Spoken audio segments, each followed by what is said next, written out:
Hey, we're live. Live. Awesome. Hey. So, for those of you who are just listening, not seeing, I've invited Jonathan Small to join me today. And, oh, wow, we've already got people joining. Hey, I everybody. love it. Welcome. This is fun. This This is is the first time we've fantastic. done it, on Substack on the desktop. Substack desktop. Yeah, this It's is awesome. cool because I did it from the phone last time, which had mixed results. It was, Well, at least our mics sound good, and I can use I have a soundboard, which I can use. Like, I can oh, yeah. I can go like this. Which I couldn't do on the So that goes along with the sound in my head all the time. Yeah. Yeah, Yeah. exactly. That's the Perfect. soundtrack of my life. I need a cheering crowd. Yeah. Yeah, that's what I need. So for those that don't know John already, he's kind of one of the resident Gen X experts on Substack, really rising up and caught my attention. Right. We're both Gen X guys.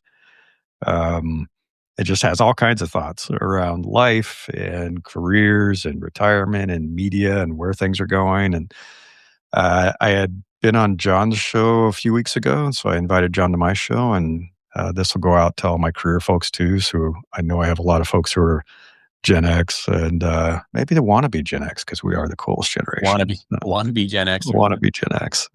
They love our music. So we're going to talk today about kind of all this stuff. We really want to get into what's going on with careers, and especially for folks in our generation, what's happening with the economy and the environment, what it means for us, and where it's all going. So, John, maybe just a quick intro about your background and who you are before we dive into it. Sure. Somebody just asked what's the Gen X range, so I'm telling them 1965 to 80. But if you're past 80, it doesn't matter. We still love you. We love you. But that's generally the age category that is cited in the media. Anyway, a little bit about me. So hello, I am the host of Small Talk on Substack. Get it? Because my last name is Small. It kind of worked. Small Talk works as a name. I have a background. I am a multi-hyphenate now, as I think many Gen Xers are. But I started my career in the magazine world. I worked in many different magazines in New York as an editor and a writer, including Glamour magazine and Cosmo and Twist magazine and Fitness magazine and Child magazine and then Maxim magazine and Stuff magazine. So I worked at all these magazines in the 90s. Mm-hmm. And then something kind of funny happened. The magazine industry stopped existing. So I had to find a new path and kind of got out fairly early in I still have friends that are clinging on to the magazine industry, but kind of got out but always kind of continued in the content creation world. Got myself first into sort of the online world, working for a company called Break Media, doing break.com. And then eventually got into digital video, and I started to work for YouTube, and then I worked for the Game Show Network of all places. We made content, online game show content, and then also got into podcasting and started my own podcast called Right About Now, and then also created a company where I made podcasts for other people. So I've had kind of a career that maybe resembles a lot of people who are watching today, which is that I started doing one thing in the creative industry that seemed like it was going to take me through till retirement. But unfortunately, the world had other ideas for us magazine folk. And so a lot of us had to figure out other ways to make an income and put our kids through college. But I would say at the end of the day, I still consider myself a writer. I wrote a book last year. I have it right here. It's called Right About Now. Nice. And it was based on my podcast of the same name. And it was basically, the story of origin stories of really famous writers, like how they became writers. And I always found that really interesting to ask people, like you're asking me, what is my origin story? That's part of me. Yeah, it's so interesting to sort of hear how people got involved, people who have made it in their industries kind of got into it. And so I chronicled that and put it in a book that came out last year. Fantastic. Yeah. So also there'll be links in the posts that I make with this, so you can find John and look up his Substack and follow him and get his book and all that good stuff. We have been an interesting generation. We are the bridge generation. Somebody was referring to us as that, and we definitely are. So we started and grew up in a time before the internet, before technology. It was all Yeah. very analog and analog maps and books and meeting in person and all the stuff that we did where there were no cameras present. Thank you. No internet present. So we were present, which was interesting. And then as we're going through college and getting into our jobs, technology appeared. And Yeah. so we had to adapt and quickly change. So there are no more card catalogs and no more typewriters and all the stuff that we kind of grew up with. So we were the generation that did a lot of the invention of the technology and the internet. I remember being at IBM back in '93 when this internet thing first kind of started. And people were like, "This is a document you're reading from around the world." It's like, what? It's like, Yeah. it's just mind blowing at the time, right? So I think we've had to pivot a lot. And I would say what you mentioned is exactly true. We found ourselves at a point pretty much every step of the way where what was before was now gone. Hmm. And everything we had been preparing for and were told about, having these lifetime jobs and having a pension and you're going to have this 40, 50-year career in one job with one employer, gone. That's No gone. such thing. When did you first start noticing? Because I had another guest on recently, and when we were talking about when did tech change, and we kind of put our fingers on it. But when did you start noticing the media industry was changing? It's like, uh-oh, there's something happening with my world of magazines and Yeah. editorial. That's an interesting question. I don't know if there was like that one moment, but I definitely, when the dot com started in the magazine industry in the beginning, when there was a dot com, say like a Maxim.com or a Glamour.com, the people who worked for the dot coms were like the people that couldn't get the jobs at the magazines. Um, and so like, That's and that's a funny. mean thing to say. And I'm sure there's some people watching now that are like, that bastard. But it was kind of true at the time because like the sort of glamour job was to get like the job at the magazine, right? And then Yeah, like if yeah. you were working your way in, you might get a job at the dot com. That was kind of where you might like sow your seed. Now I probably would have started in dot com if I had started later, but I started when dot com wasn't even a thing. So it's not like I was special or anything. I had just, done the magazine track. But I think I started noticing when all of a sudden the dot com started to become more important than the magazine, and they started hiring the top people to do the dot com and not the magazine. And I started having to realize that the way I had to now start writing articles was more for online consumption than for magazine consumption. Right. Um, and so that became pretty apparent. And I remember like talking to some people and asking them like, well, how do you write stories that are supposed to be online as opposed to in magazines? And there was like a whole other set of rules that I had to learn, right? Yes. Um, and then like I said, I kind of got out a little bit before the complete demise of magazines. So I started working for a .com in like 2003 in Los Angeles. It was a company called Break, and Break was like the precursor to YouTube. It was a website that showed videos of people falling off skateboards and like all the things that would suddenly become very popular, 4 years later on YouTube. But had to be a place that people could watch those videos.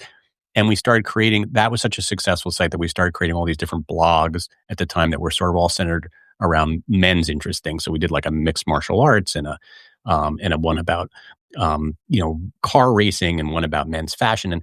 And I realized like the days, it was so cheap and there was so little infrastructure to build those kinds of magazines that I couldn't imagine, online magazines, that I couldn't imagine ever going back to a time when you would actually have to do a print version of that. And that it was just so much more immediate, the effect then when we were working in magazines, we were always like 3 months into the future. So like Right. we Yeah. would be in Yeah. the summer, we would be working on like the winter issue, but at the .coms, we were working on like what was happening that day, that moment, that every minute. And we could just put it out in a second. And then, if it didn't work out, then we could take it right down. And there was just so much more flexibility we could have. And I sort of saw like, there is no way that magazines can survive this, right? Like, why would anybody buy a print publication when they can get it for free online? And that was the other thing, it was all free. Exactly. So, And yeah. So I just, the writing was on the wall for me. And so that became very obvious to me. And then digital video suddenly came along and I had to learn how to do that because that suddenly became the next big thing. it's still growing. Yeah. Yeah. Yeah, it's still growing. Yeah. No, it's crazy. So, I mean, similar with the software industry that we used to have lead times of a year, 6 months, where it's like you're working on this project and you're like, this is going to launch in 6 months. And so you're kind of slowly working on this thing. And then there was definitely ebbs and flows. There were cycles. And then this internet thing happened. It was similar where some people were going to Netscape. They were leaving Apple to go to Netscape. We're like, why would you do that? Why would you go to Netscape and this internet Right. thing? It's just so inferior to, at the time, to stuff that could be And at delivered on least people can get CD-ROM. equity in these companies. Some of the people who were smart enough to go and get equity in some of those companies, man, I wish I was one of those guys.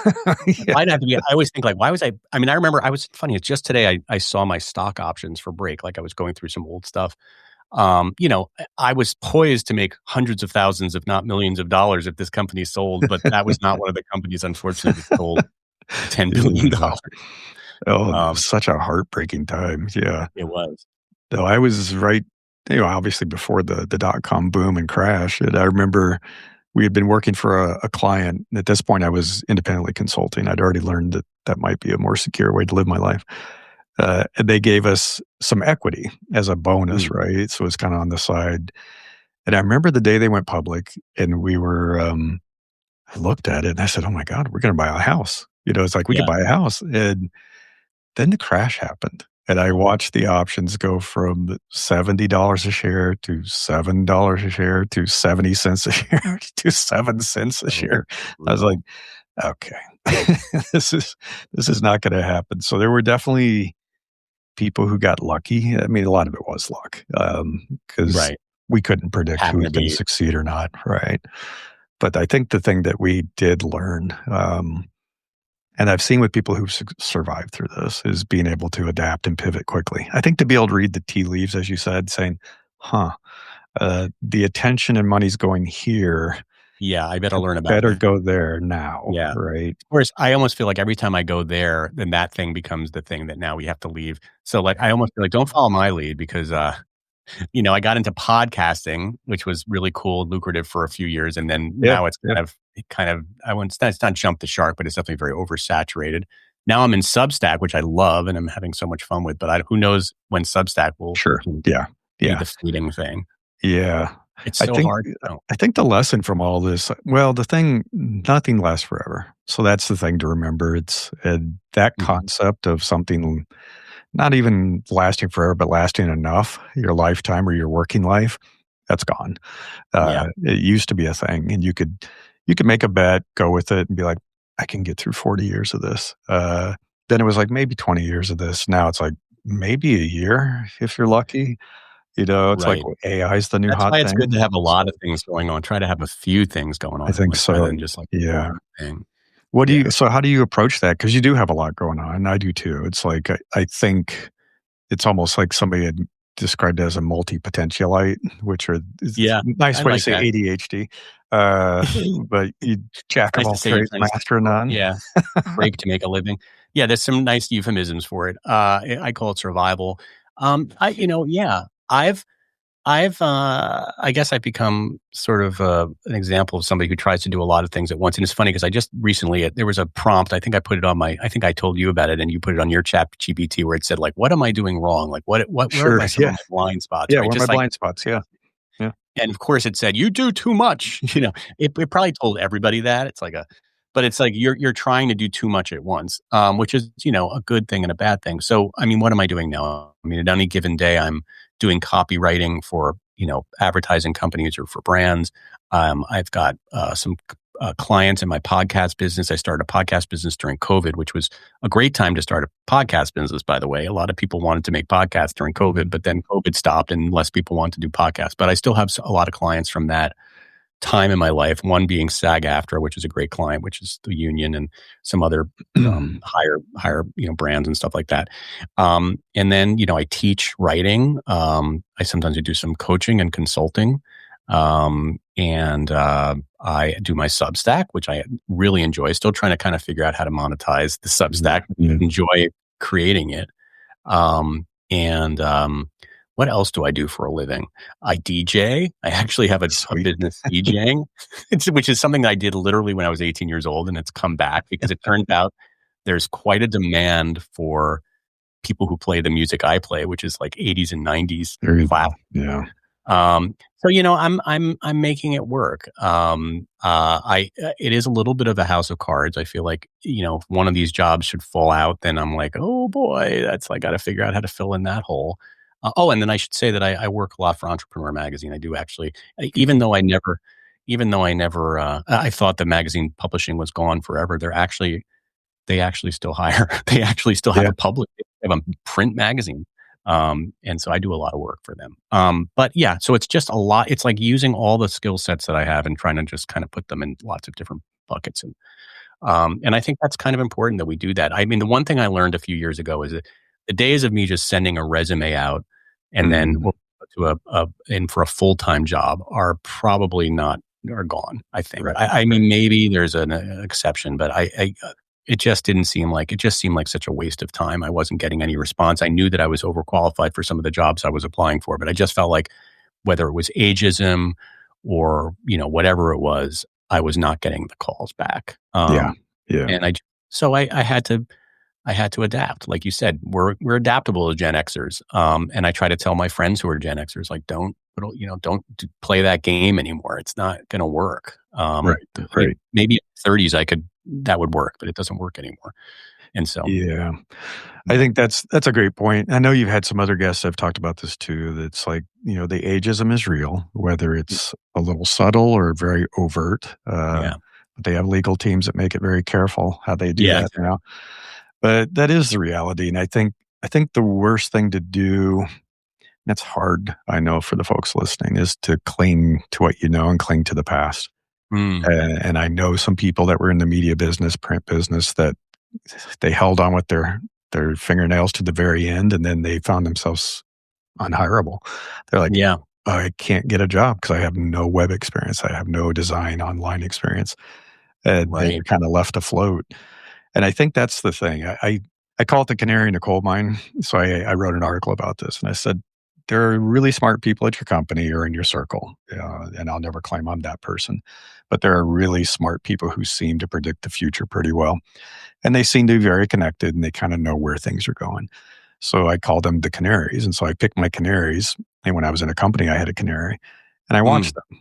And right. when I see that person leaving and getting in a lifeboat and going somewhere, I'm like, it's time to go.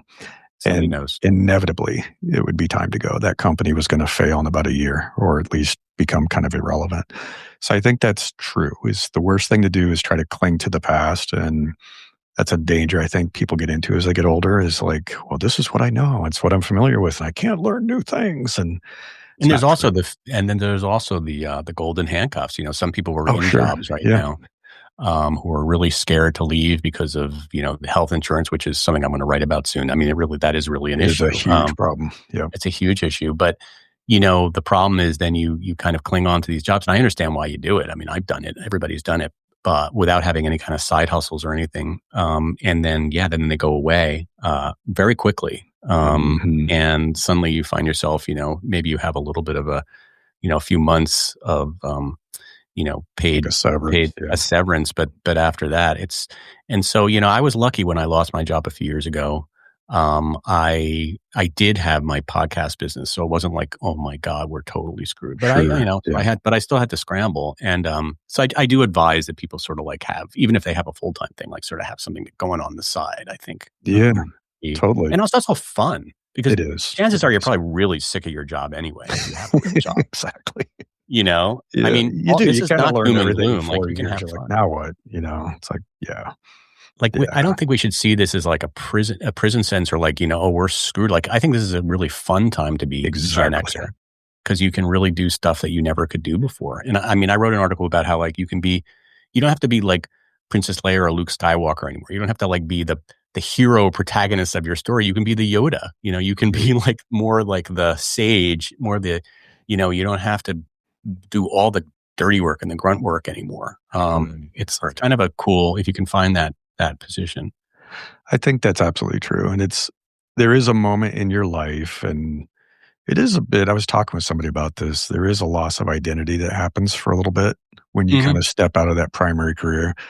Yeah. For me, it lasted about 6 months where I was like, who am I now? If I'm not this, what am I? Right. Yeah. And getting rid of that main character energy and saying, well, maybe I'm not in the spotlight anymore. And at first that stings a bit, and then you kind of make peace with it, and then you realize, wow, what freedom this is to no longer be in that spotlight, Exactly. and to help people with stuff that's evergreen. There are evergreen issues. That's the thing I always tell people is like, we've built a foundation of skills and knowledge and experience across all the stuff we've done in our lives. And that could be work and it could be school and just relationships and just surviving.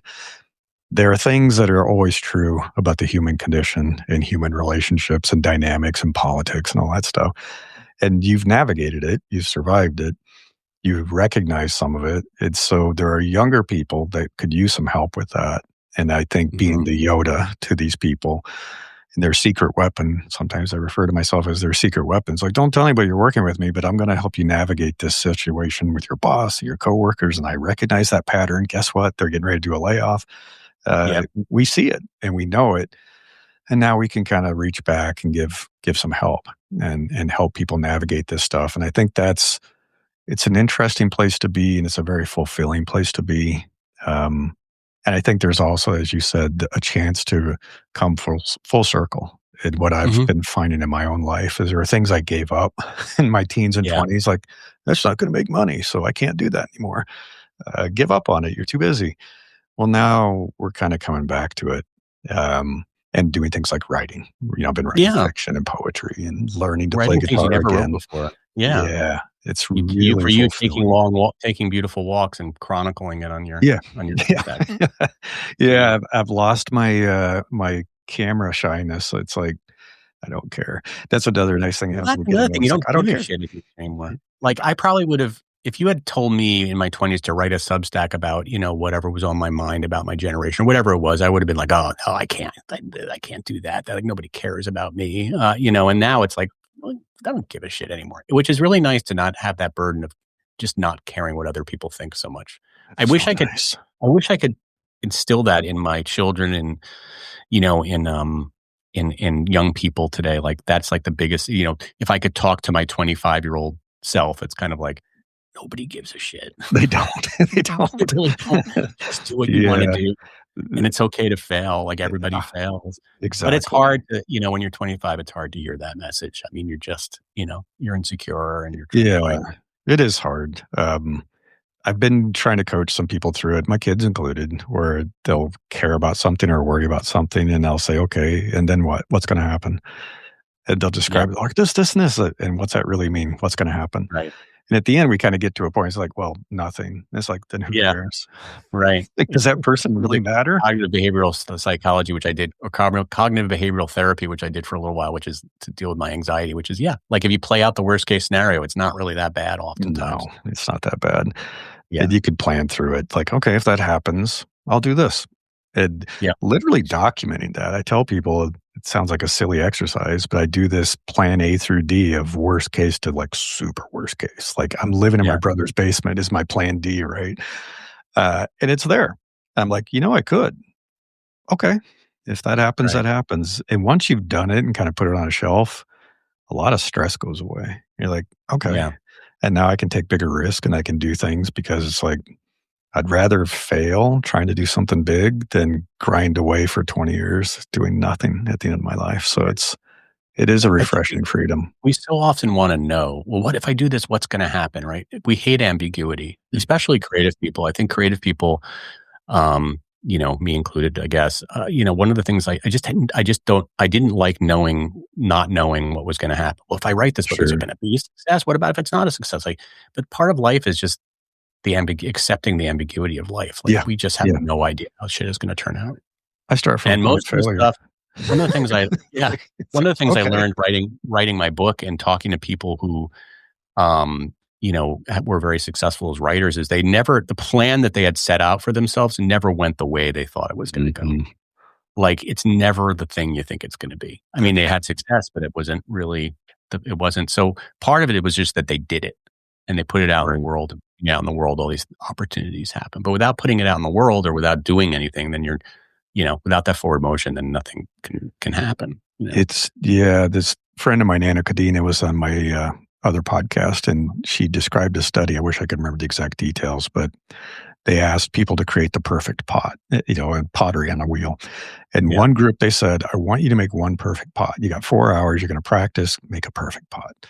This other group, they said, I want you to make as many pots as you can, just as many. Crank them out. Who cares, right?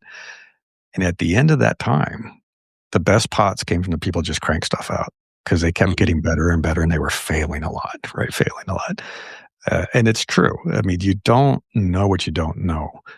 You don't control the environment. You don't control the world, how things are going to be received, timing.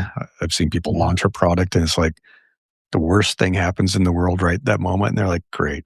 It's like, well, you can't control that. You can't So control it. just keep And then trying. sometimes the things you think people are gonna really like, they don't respond, and then stuff that you didn't even think twice about, they actually are like, "Wow, that was really cool. I love that article." And you're like, "What? That article was the one that everybody Exactly. liked?" Like, I just don't know, and I think No. it's okay to not know. But yeah. Yeah. You got to make peace. I know a lot of folks who are in the chat are probably Substackers too. Um, and that is the best advice we can give you. I mean, Ray Bradbury, I think, talks about this. He talks about writing with your passion, not your mind, not your Mm, mentality. And he said, you write, then go back and edit with kind of a yeah. more rational thought. And he said, do not think as you're writing. He said, that's the worst thing you can do. And I've seen this totally with my post and with my articles, like something agonized over for weeks, 2 likes, it's like nothing Yeah. happened.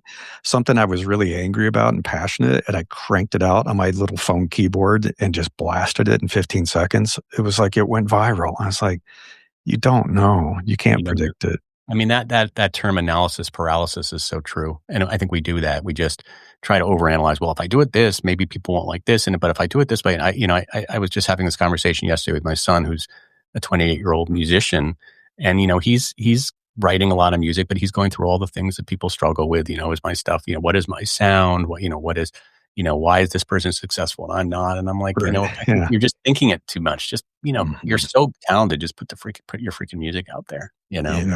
Yeah. Um, You gotta get uh, discovered. I mean, right. And people it's so need much luck. We always underestimate the role of luck too. that's true. Yeah. Yeah.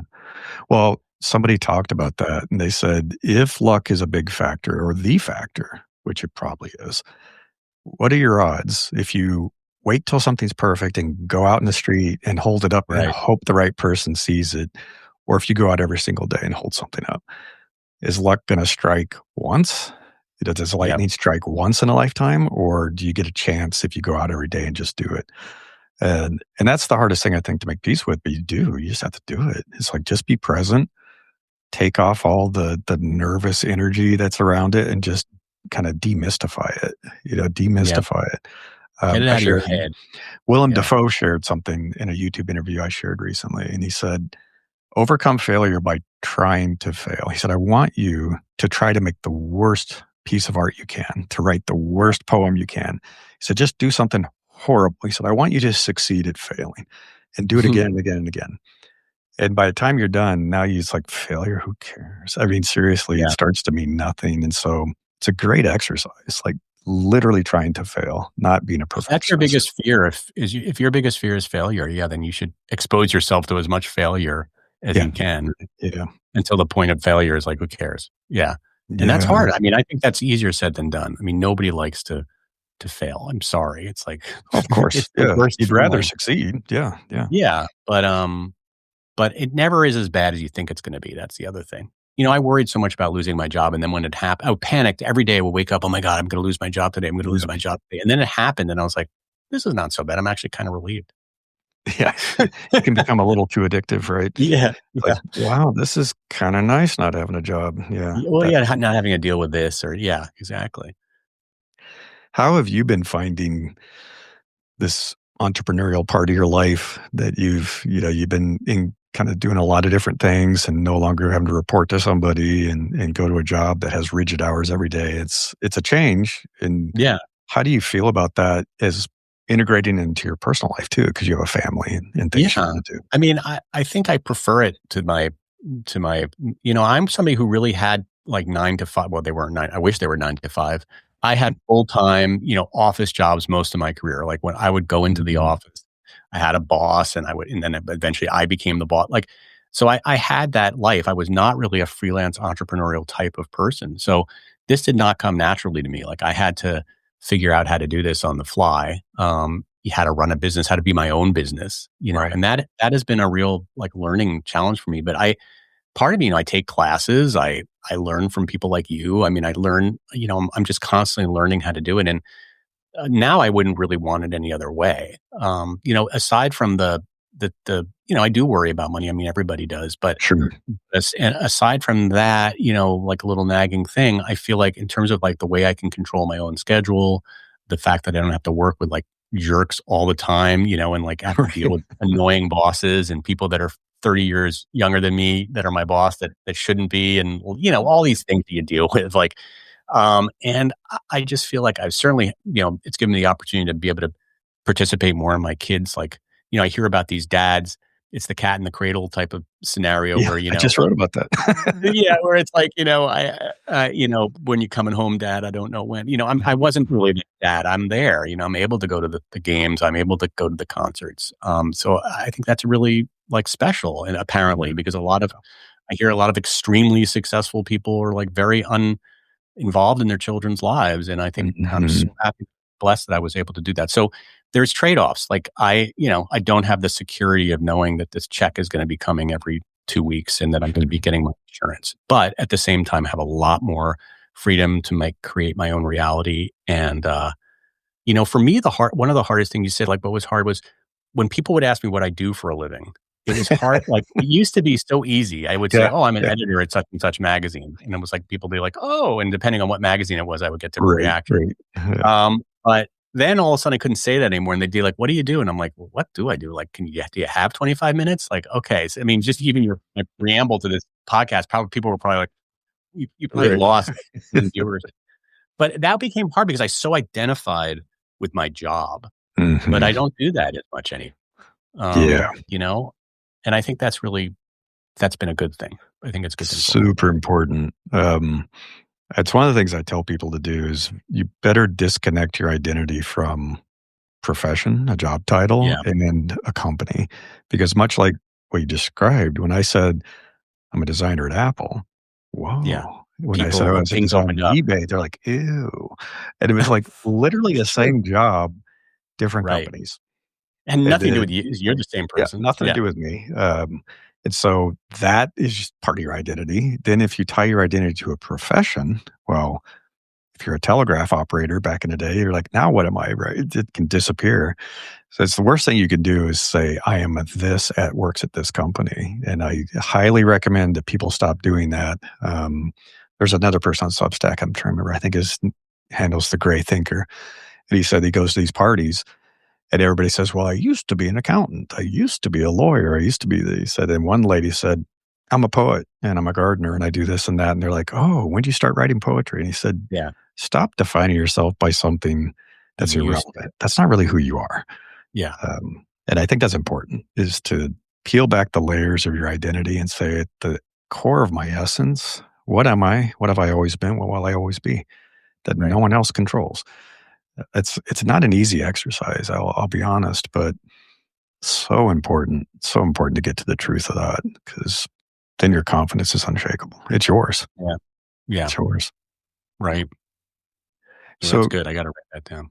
your You got meetings, good so stuff. well, this is the thing I would encourage everybody to do, and it's I'm an introvert. I don't think John is. T I'm more of an introvert than you think, but I'm probably less introverted than you.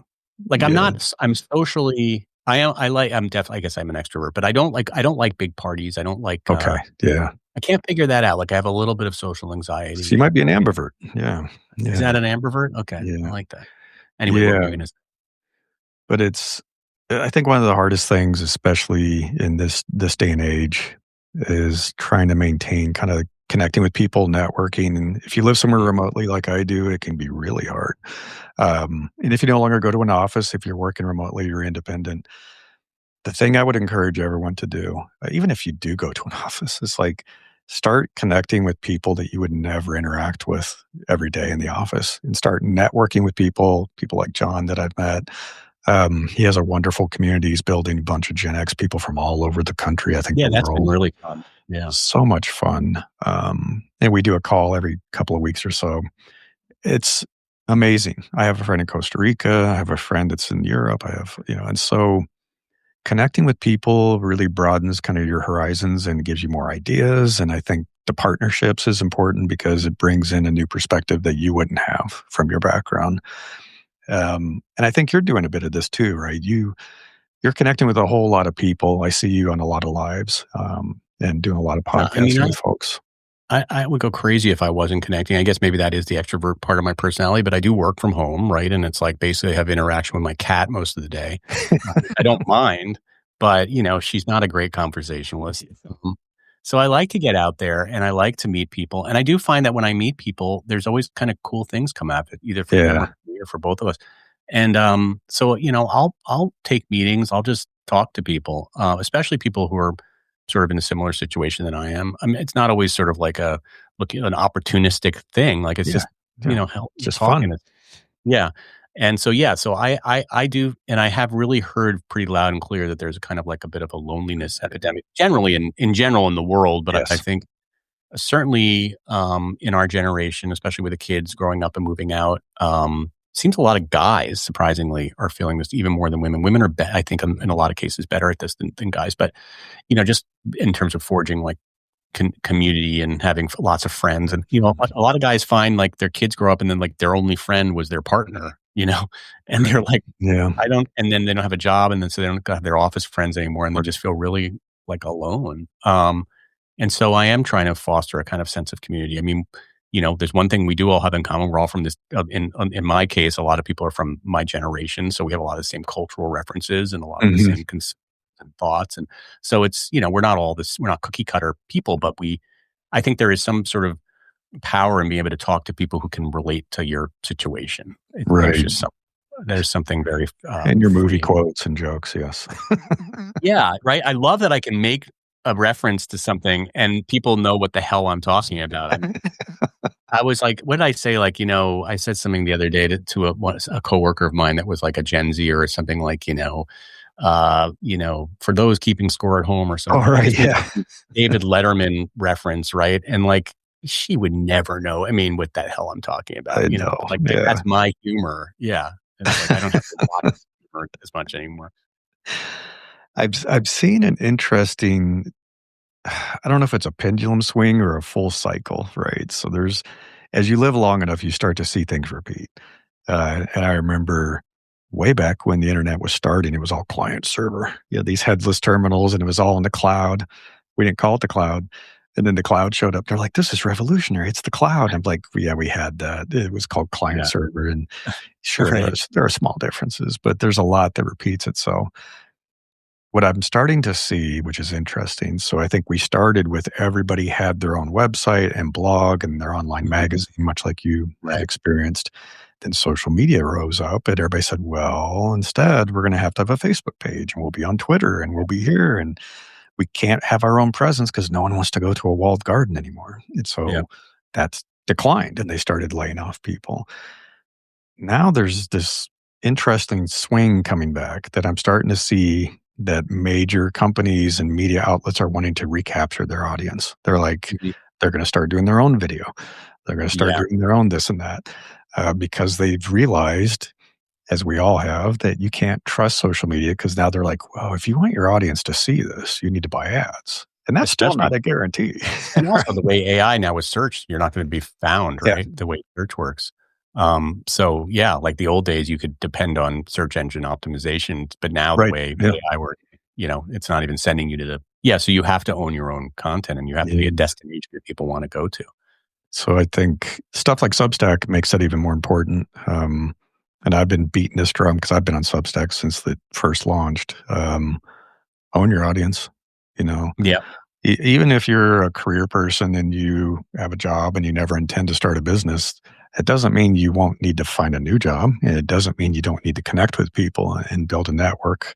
So finding a way to build community, own an audience, and not be dependent on social media, which we've now finding out isn't so good for our mental health, super important. Super so important. important.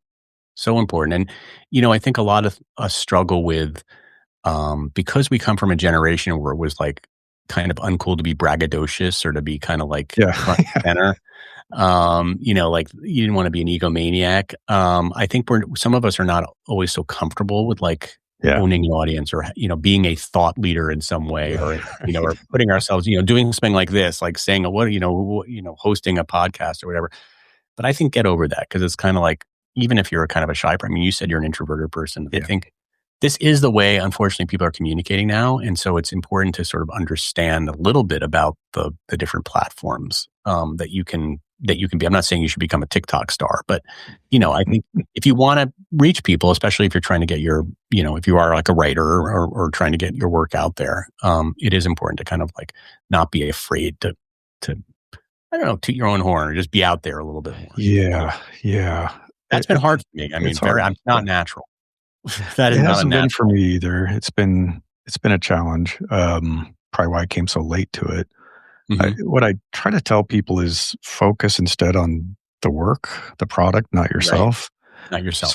So share whatever it is, share the useful information. If you're a fiction writer, share your stories, your poetry, whatever it might be. Focus on that.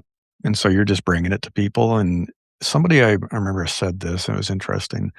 They said, if you've ever had the experience where your advice has helped one person, and I'm sure we all have, that they're like, you're really doing a disservice to the world by not sharing that, because do you really think it's just one person who could benefit from that advice?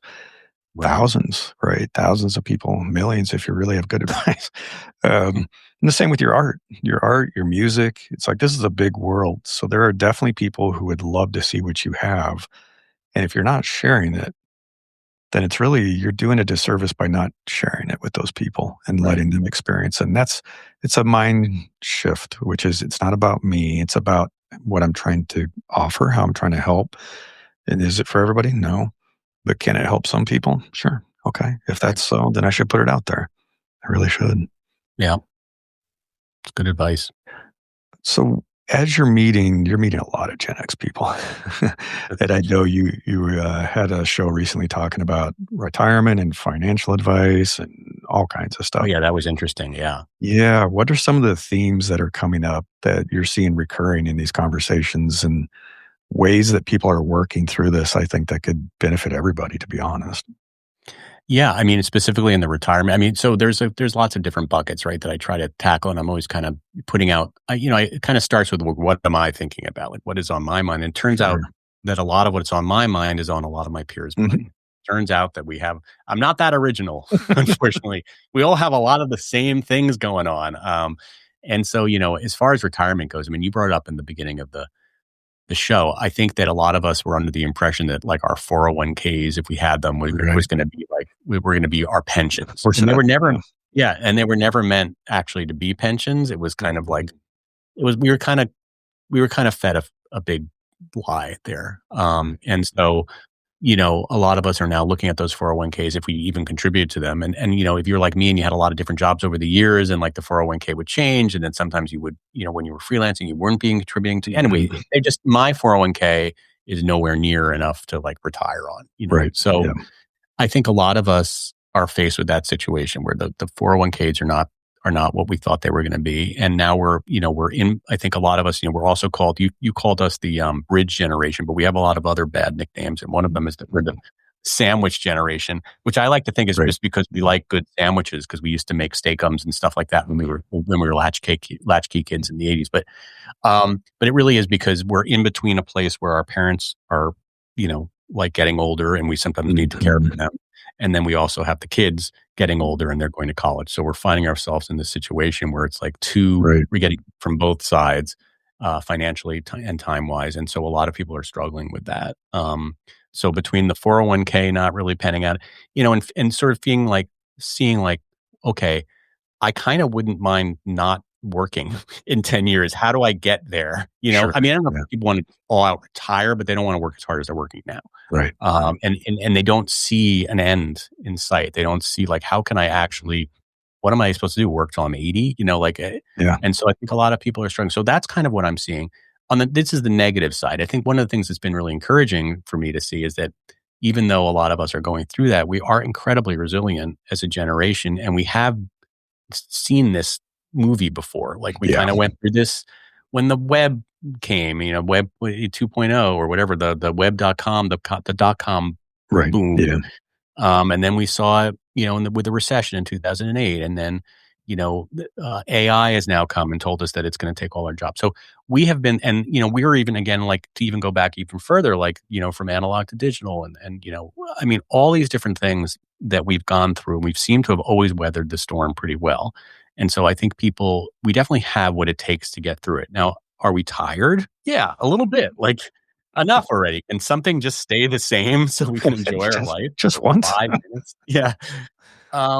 But it is encouraging to see that our generation, and we also still have like a sense of humor about it. Like I think we have a really good sense of humor, Gen X, and a good sort of sense of self-deprecating humor, maybe too much self-deprecating. We don't take ourselves as seriously as maybe some generations that have followed us. Not to be mean about, because I love our fellow generations, but somebody said we are the Chumbawamba as a generation. We get knocked down, but we see. I love that I Oh, I love that. understand that reference. We get knocked down, we get back up again. We're also the Chewbacca, whatever that means. It just looks like Chumbawamba, but it's totally awesome. Yeah, we are totally the Chumbawamba, and so this too shall pass. Like, we are going to get through this. I mean, it helps, maybe to listen to a podcast like this and hear what other people are doing. I mean, I think I find comfort in hearing. That's why I have people on my show. I mean, part of it is to share it with the world. The other part of it is like I'm in real time figuring out my own life. Sure. Yeah. Meeting people like you, meeting others, people who are finding, a kind of a second career, who have already had success in their first career and are kind of reinventing themselves and finding a second career. It's very inspiring to me. And so I think, kind of what we're doing is important, is to just talk to as many people as you can, and to kind of, and not be afraid of reinventing yourself at the age of 55 or whatever it is you are. And not, not having to like do a full sale rehaul of your life, but just, figuring out what's that next chapter going to be? What's chapter 3? And chapter 3 it's always the most exciting chapter. I mean, I don't know. It's, in the movies, when all the good stuff, Exactly. you've gone through, if you're following the hero's journey, chapter 3, the last chapter, the final chapter, the final act is, well, I would say the final act, because we're probably the final act's probably act 5, but we're over the hardest part, hopefully. Right. At this point. Right. And Yeah. now we're in the sort of stage where we're at we're the hero's journey. We're on our way back to the place where we came with more knowledge. That's what it feels like. That's what it feels like. Yeah. It's almost like, I mean, I know we say things like, boy, I wish I could go back and tell my 20-year-old self this advice, whatever it might be. And the funny thing is like, well, you have the ability now. It's like, what is it that you want to do? And I think that's the hope that I feel, is like, I feel this really weird excitement of returning to things I set aside for 20, 30 years, where it's like, okay, I wasn't going to do this. I'm not going to be able to read this. I don't have time for this kind of fun. Now I'm like, why not? Why not return to it? And then, finding creative ways to make a little money here, a little money there. I think that's the thing that's a mind shift, which is very different than our parents, the boomers, very different than initial Gen X, where it's like, yeah, we have a job and then we go to another job and another job. But now it's like, well, what if that isn't how you make money? What if you don't make a living this way? I think Daniel Pink talks about that. But it's like, we're all going to become entrepreneurs in some sense. And the internet has enabled it, for better or for worse. There's things to hate about it, but there's a lot of good too, that it has enabled us to have a global voice where we can reach people all over the world and we can make money doing so. And instead of thinking of, what is the one holy grail thing I'm going to do that's going to replace all my income and that's all I have to do? It's like, that's not how it works anymore. No, baby steps. It is. It's baby steps. It's multiple income streams. And it is doing more of what you really enjoy. And hey, if it makes money on the way, fine, right? Whatever it might be. But finding creative ways like you're doing. I think you're doing some consulting, some coaching, advisory work, writing. Similar. I'm doing a lot of that too. And I think what's interesting is I no longer put the pressure on any one of those things to be 100% income for me. And I used to. And now it's like, okay, it isn't. And that's okay. Yeah. It's 20%. Then what's my next 20%? I'll find another thing too. And maybe one of those things will take off in a way that you didn't realize. Sure. I mean, I think you just don't know. I think the trap we fall in is trying to like figure all that out in our heads and not just doing it. And I know this is kind of a recurring theme of this talk, but it's like, I can't tell you the amount of ideas I've had that never see fruition because they're kind of stuck in my head. Hey guys, I'm on a podcast. I'm sorry, I'm doing a podcast.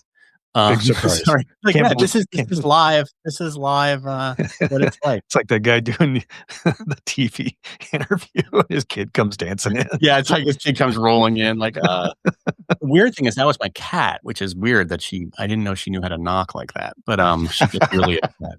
She gets really upset when I don't, because she's very used at this time of the day of being on my lap. Having control. Yeah. No, it's so nice to, one of the things I noticed is that, I used to have so much like guilt about like reading a book in the middle of the day. Like, to me, that was like a luxury, not afford.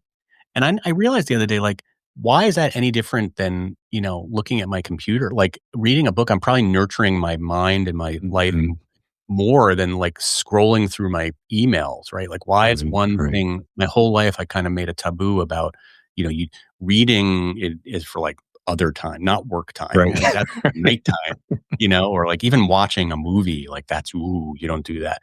But actually, I'm starting to realize that is just as valid a thing to do during the day. If anything, it's more important, I think, as you get older. Yeah. Yeah. You're going to discover a funny thing as you hit, I'll call it semi-retirement. Because I think the thing John talks about and I've talked about is like full retirement, just golfing somewhere in Florida. Yeah, you're not going to like it as much as you think you're going to like it. Yeah, that's pretty boring.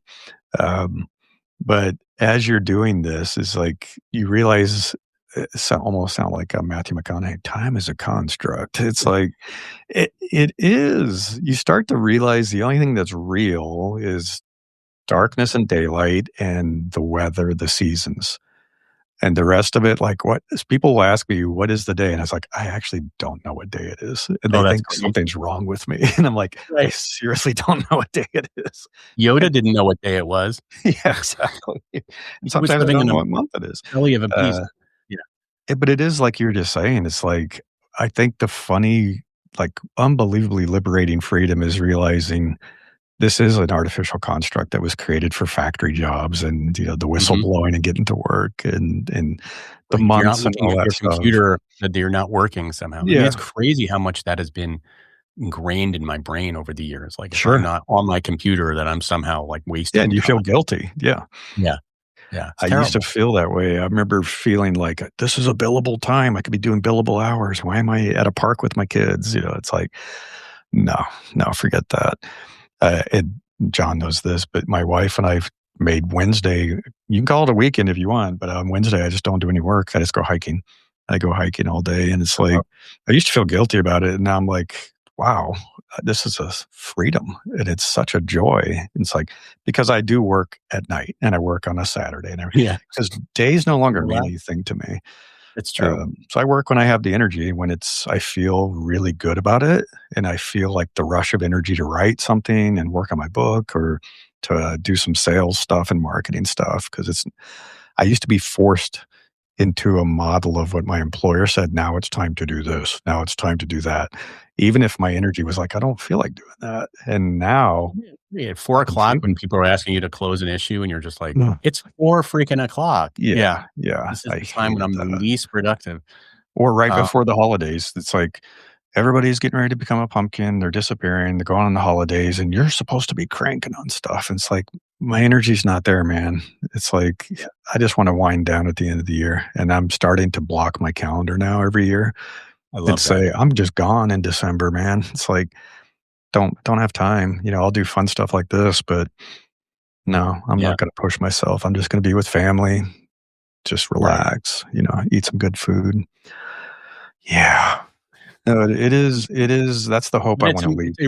But it's a reset of your mind, because I do think we have been so, I don't know, hypnotized or, indoctrinated with a way of thinking about work that was really unhealthy. I do think the one thing we can learn, the one thing, there's a lot of things, but I think Gen Z is actually pretty good about like work-life balance. They are. I think it's because we screwed it up so bad, right? Yeah. They saw I mean, us and went, don't want they're like, that. "I don't want that. I don't want any piece of that." Because like, I had no work-life balance at all in my 20s and 30s. Like, that the expectation of working in the magazine industry was that you worked your ass off, you didn't get paid a lot, but you had this glamorous kind of life, Mhm, mhm. wasn't that glamorous, but, and, but the price was that, you were coming in on the weekends, you weren't getting paid extra to work on the weekends, you were just working on the weekends because that's what everybody did, and it was like, it's terrible. Yeah, I mean, looking back, it was terrible. No wonder that yeah. industry imploded. Um, Hasn't killed tech yet, no. There's a new one now where it's like I can't remember the numbers, 997 or something. But anyway, they're expected to work like 12-hour days, 7 days a week, and they're yeah, like, and then the tech figured out how to make the office like an apartment, a really fancy apartment "Here's your building. free food." Yeah, with your free food and your arcade machines and your pool, so you basically just spend the entire time in Yeah, your office, which was not yeah. the deal when I was That's working. what they want. That's what they want. Yeah. That's why they like to hire young people, because once you have a family and your kids are like, "Why aren't you home, dad?" That's Yeah. not so appealing anymore.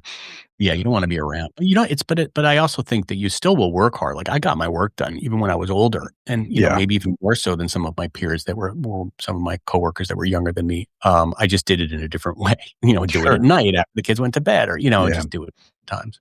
yeah.